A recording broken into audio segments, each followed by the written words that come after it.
Ooh. Balls. Yes, balls.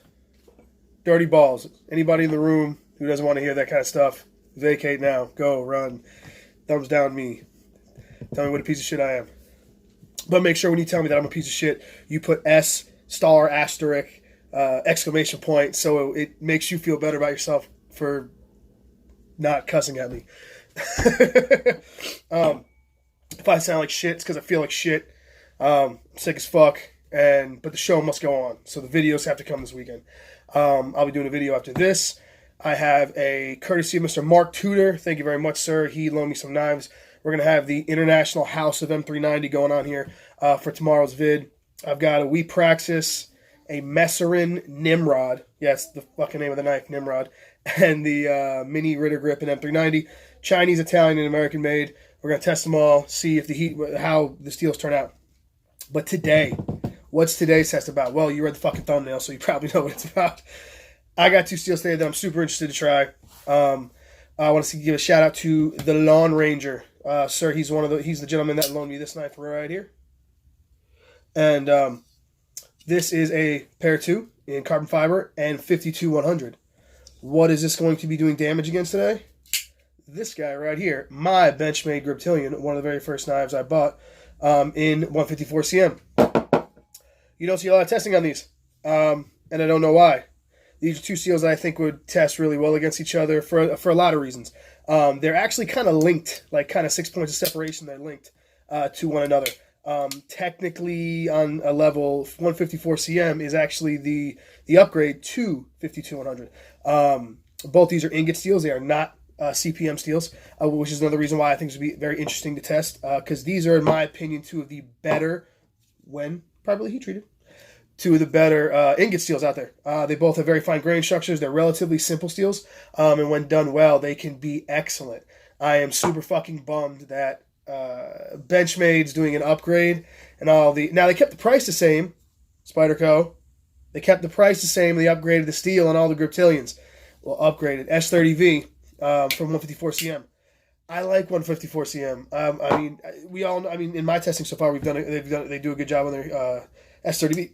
But I'm curious to see how much further behind this 154 CM really is, because I love this steel. In this particular knife right here, I've had nothing but phenomenal results with it.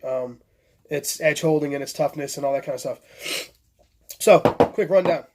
52-100. This is a ball bearing steel. This is a non-stainless steel. This has only about 1% chromium in it, and that's really just for strength. To a certain point, chromium, before it becomes out of saturation and becomes free chromium, it helps with strength and carbide forming. It is renowned for being able to get very hard and also be very tough. It's tough because it's a simple steel, and when done, it can be done well to the point where it has a very fine grain structure. Fine grain structure equals good edge retention and good toughness. Why does that equal good toughness? It's very simple. Imagine I had a square this big made out of 6 gigantic Legos, right? And I punched the corner out of one of them, and then one giant Lego fell off, right? Okay. That's a large grain structured steel, right? So imagine the same exact size, but with like 4,000 Legos, right? And I punch that same corner with the exact same amount of force. A much smaller little piece is going to fall off because they're going to break off in tiny little pieces. So you have a much smaller chip. This is why a refined grain structure is important to the strength of to the toughness of a steel. You get smaller chips. You got smaller pieces equals smaller chips, smaller damage, longer edge retention. So we're talking about edge retention. We're talking about how an edge holds its edge, how the apex holds itself, and how it degrades, how it breaks down. So both of these are ingot steels. They're not CPM steels, but they both have the potential to have a very fine grain structure when done well. I do not understand why 154 CM gets such a bad rap. Because if I were to tell you, hey man, I invented this new steel and it's got 1% carbon and 14% chromium and 4% tungsten, everybody would fucking be like, oh my god, I want to see it, tungsten. Right now, everybody's obsessed with vanadium and a little bit of tungsten. Vanadium is a very hard carbide former. It makes very fine carbides, very strong carbides. In the ballpark, from what I've been able to find out, there's many different levels of testing. And it's also very hard to test carbides in Rockwell C hardness. You have Rockwell A and Rockwell A, C, I think maybe B. but that's not really. Whoop, there we go. But it's not really its. Come here. That's not really its parameter. But anyway, if you're going to put it in Rockwell C, vanadium carbide's between 80 to 85, 82 to 84, but 80 to 85 Rockwell vanadium carbide is.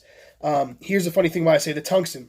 Molybdenum, okay, Moly, acts like, does a lot of things and acts very similar to tungsten in a lot of ways. Molybdenum was one of the first things, along with tungsten, to create a high-speed steel. Molybdenum has one of the highest melting points of any steel, so it allows steels, high-speed steels that are used very quickly, like in drill bits, to hold its temper through high heat. Because of that ability. It also has the ability, molybdenum carbide is actually more stainless than chromium. And I don't know if a lot of people know that. Maybe you do, maybe you don't. But so when you have a steel that has, when you're trying to make a steel, you want it to be stainless, let's say.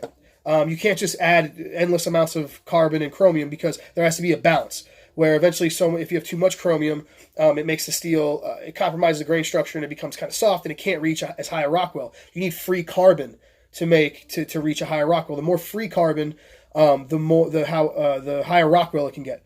52100 can go to 64, 65 Rockwell with 1% carbon, whereas something like 154CM I think can only get to about 62, even though it also has 1% carbon. That reason for that is because of the 14% chromium. This only has 1% chromium, allowing more carbon to get a higher achievable Rockwell. But where I was going with that is that people make a big deal about tungsten, but not about molybdenum. Molybdenum adds strength to the steel. It adds high red hot hardness. It adds corrosion resistance. It also forms carbide. It is a carbide former. The Rockwell hardness of tungsten is between 70 and 74. And the Rockwell for molybdenum tungsten carbide is also 70, 74. So it's just as hard as tungsten carbide. But it's like molybdenum's like the redheaded stepchild of fucking of carbide formers. It's a wonderful alloy to steel, and it does a lot of amazing things. That's what I was trying to say. These are kind of 154CM is kind of the upgrade, kind of a little bit to 52100. 52100 was a ball bearing steel. They were looking to create. They were using this for ball bearings when they started using these for turbine engines for jets, for planes. Obviously, 52100 is very corrosion susceptible, and it was not ideal. 440C was then used for it, but 440C didn't have the strength necessarily for the ball bearing at that high speed. So, amongst others, 154CM was actually created as a stainless ball bearing steel that could accommodate the high speed and high heat of a turbine engine. So these are kind of like counterparts. Just a little history lesson right there about where 154CM came in. So yeah, I just think these are two steels. They're going to be interesting. Both of these are obviously sharpened to 15 degrees per side, 30 inclusive. We're going to do the test. I'm going to start. I'm making a little change to my test. I'm going to go back and retest my other videos, but in the future. But right now, I'm going to do my standard test where these are sharpened DMT coarse, DMT fine, 10 passes per side on a 1 micron strop. And then I'm going to tape off a 1-inch section of blade and cut cardboard until it no longer will shave arm hair. Then I'm going to continue and then do it till it will no longer cut paper. So I'm going to demonstrate a fine working edge a fine edge holding and working edge holding. I'm going to do this because a lot of guys are having a real hard time swallowing this whole fine edge holding. That's what I've been testing predominantly, is fine edge holding, to show I'm demonstrating that a lot of these high, and again, it's for all of us to take on to decipher what we care about. If you care about fine edge holding, in the test that I've done, a super steel might not necessarily be your choice. Okay, both these steels should do very well holding a fine edge because they have a very fine grain structure. I don't know what they're heat treated at or anything like that. I'll find out for this one. I'll be sending this to Kurt. But yeah, so that's. But I'm also going to do the working edge test so I can start. People can start drawing parallels between mine and Pete's test. I told you I got the Pete nut huggers who just swear, everything I do is wrong and everything he does is right. So me and him test two different parameters, and that's why I did mine with the hair shaving edge and cardboard instead of rope, because he's already done that. Trying to show two different sides to it, and I'm coming up with some results in the infancy of my testing, the very infancy of my testing. I don't have that many videos out, guys, but so far I've got some kind of controversial results, but they're repeatable. So it's kind of shaking up some feathers, which is something I'm going to talk about at the end of the video real quick. But so there we go. Two non-powdered steels. One that I feel like really gets a bad rep. One that I think is kind of misunderstood. Somebody said something. He was wondering why he thought people are afraid of the corrosion or don't really understand 52-100. That's why the sales on these runs right here haven't been so stellar like the other sprint runs. Maybe I'll tell you why I have not bought one of these because they're too fucking expensive. That's what I'm saying right now. I get the carbon fiber handles, but I mean this carbon fiber isn't any. If I close my eyes, I think it was G10. I'm not knocking Spyderco, guys. Please don't fucking want to off me for saying shit about Spyderco. I'm just saying the Spyderco, the carbon steel, the carbon fiber on these is just, it's not that great. It's just regular carbon fiber, and it doesn't do anything special that G10 doesn't do. And to pay $175 for this in 52-100, which is no better than say Crew Air that sold for $155. So you get where I'm going. I think that's why a lot of people don't buy these, just because they're stupid fucking expensive. I'll be willing to bet the farm that if they released this in just black G10, these would have flown off the shelf. So yeah, that's my opinion though. So without further ado, testing.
Fine edge testing done. Now, we're going from fine edge testing, hair shaving, to working edge testing. Okay, now I have not touched these knives. Oop, come here, there we go. Same, you can see how the tape's all fucked up. Okay, there we go. There's that guy. Okay.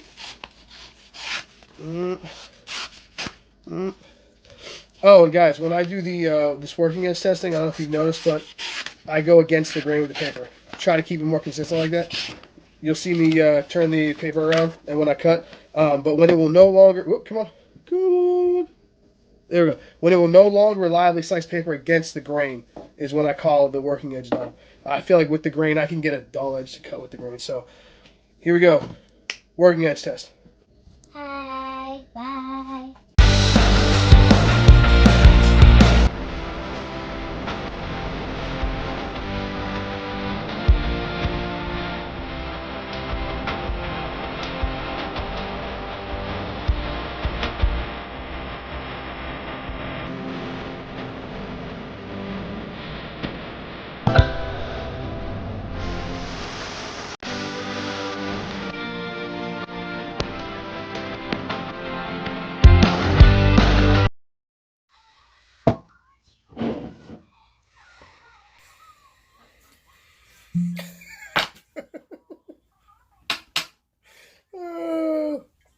Whiskey endorsement.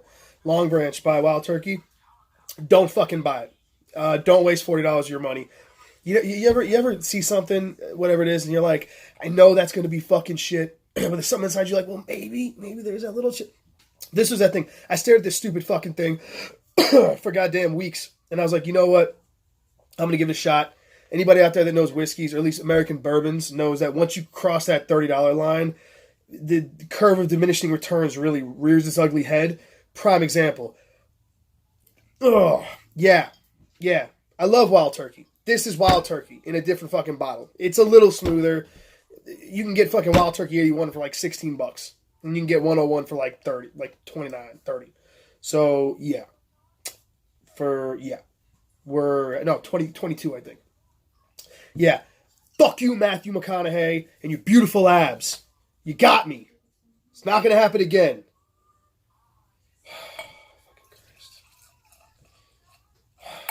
God damn it, Matthew. Just so fucking gorgeous. It's like, how do you say no to the guy? The hair and oh, there we go. Come here. No, the fucking hair and the magic mic. I mean, fuck. Okay. I need this right now because this is just. This is just yeah. Okay, so let's get into something real quick. Before I get into this, there's a gentleman I want you guys to go out and follow. His name is Banter 24/7, and I just found out who he was the other day. I apologize, guys. I'm so fucking YouTube stupid and social media stupid. I literally head down in the kitchen. I had no idea about the knife community, the YouTube community before I started doing these videos. So I'm brand new to it, and I apologize if I don't know. Like Outpost76, go follow Outpost76. Super smart guy. I had no idea when he sent me the knives, I didn't even know he had a YouTube channel. Like, I'm just stupid. That's all. Okay? Go follow Banter 24/7. He's a very intelligent guy. And I saw a video of his today that really struck me. And I want to talk about it just real quick. He was saying that a guy told him or something, he walked into a sporting goods store, and the guy behind the counter told him that Benchmade's S30V is better than Spyderco's, and I think Spyderco's M390 performs like Benchmade's S30V. And this was a week ago, and he was like, that's oddly right after Super Steel Steve did his testing. I don't know if that's true. He doesn't know if that's true, but if the guy behind the counter watches me, which is fucking crazy to me, because I mean, I know I have like 800 subscribers or something like that, but I didn't think this was reaching out that far. Look, I'm all about squashing misinformation. That's why I started this, right? Banter 24/7. He had a video about 6 days ago, and he explained everything I've been saying. So I know it's not falling on deaf ears. I think some guys just fast forward through the videos. But he explained why the testing me and Pete do and Nero do is relevant. And you know, because some guys want to bash me and say it's not scientific, blah, blah, blah. I can go on for that all day. But, you know, he's a really intelligent guy. Please go follow him and listen to him. He really broke it down to what I've been kind of trying to say in these short bursts, because I talk forever on these videos and they're long. And he said what I've been trying to say, and maybe more articulated than I am. He's a very articulate guy. So please go follow him. Guys, don't. I have a very small sample size thus far. I'm an infancy. I'm a newborn in this community. I don't have nearly as many test results like Pete does. Hundreds he has. I'm just starting. This is kind of all caught wind as it is. My goal is to squash misinformation, not produce it. So while I really appreciate everybody that's taking what I'm saying for face value for what it is, like he was saying, don't blow it up into something bigger. Remember, I've said it before, I'm only testing each and every knife, right? There's other things like blade geometry and edge geometry that not edge geometry because I sharpen in the same angle, but there's stuff like, blade geometry that can also affect results, and heat treat that we don't know for sure. There's ones that I do know where their Rockwell's at, and I've said to Kurt has helped me with that, and I've let you guys know what that is. But don't go out there just because I've got 10 or 15 videos and Spyderco's M390 looks like it's performing worse than S30V. Say that's just universal, okay? Because I think I've heard some guys say that they think I'm biased or whatever. Or everybody brings up Spyderco, then I'm like bashing Spyderco. Guys, I trashed that Ontario Rat 1 in D2 because it was horrible, and it was fucking the heat treat was blown on that. Actually, hold on one second. Sorry about that. I had to put the cardboard up there to quit that thing from trying to zoom in and out, but it's still doing it. Anyway, like I said, please, guys, I really appreciate everybody that believes in what I'm doing and supports me. But take it for what it is. It's still a small sample size right now, and don't think it's a see-all, end-all. Truly, honestly, because we got a lot more testing to do. I just kind of happened to stumble upon, between Kurt helping me and my test results lining up with some of this Rockwell lining up with edge retention. So I just wanted to say that real quick, guys. Again, I appreciate everybody that supports me and wants to be part of it. But if whoever you are out there, if you watched it and you told some guy behind a fucking counter that, like, for sure their heat treat's worse, please don't do that. I don't know for sure. We don't know yet. Until I get the Rockwell numbers back and I do more tests and I get a bigger database, then we can really start finding out what's what. You know what I mean? So anyway, come here, come on. Do it. There we go. All right, for the results. These results are like, people are either going to like fucking thumbs down me or they're going to be like, all right, so I had no idea. I really thought 154 CM was going to kind of blow this 52-100 out of the water. A gentleman, Mirrored Minds, I think his name is, wrote me this big long, come on, focus. Come on, where are you? There you go. This big long message, one of my things the other day, one of my videos, about things he wanted to see tested. And one of them was 52-100. He had said, and I saw it, I'm brand new to Spyderco forums. I went on there to see because they were talking about the channel on there. And I haven't been able to find it, but he said on the Spyderco forums that Sal Glesser said that he asked the heat treater to treat this to 62 to 63 HRC. Let's say that that's true. Okay, I don't know for sure. I don't know if I can get this tested. I'll ask the Lawn Ranger if I can set it up to get tested, but I don't know if he's okay with that. But here we go, okay? This is like, oh, here we go. Ooh, yes, here we go. Okay. So, real quick, some measurements. I took measurements, I forgot to tell you guys. 52-100 PM2, 0.14 behind the edge, and 22,000, I'm sorry, 0.14 at the spine, 22 thousandths behind the edge. Okay? The grip, the one, this, come on. There you go. This was 0.11 behind the edge and 18 thousandths. I'm sorry, 0.11 at the spine, 18 thousandths behind the edge. This is a very thin knife, much thinner than I expected. Both at 15 degrees per side. Okay, so here we go. Fine edge holding, right? Here we go. If I see 51 fucking cuts come up one more time, I'm gonna lose my shit. Benchmade mini grip, 154 cm cut, 151 cuts, 121 feet, 0.1 feet. Just like the M390, just like, hold on, I got the stats here. Guys, by the way, I'm working on a chart to put up there like Pete does. I just got to figure out how to do it. The mini grip in 20 CV did 118. That we know is at 58.5 HRC. What else? Hold on. Wait for it. The Manix in S90V that we know is between 58 and 59 did 121 feet. What else? Hold on. Wait for it. Where are we at? Hold on.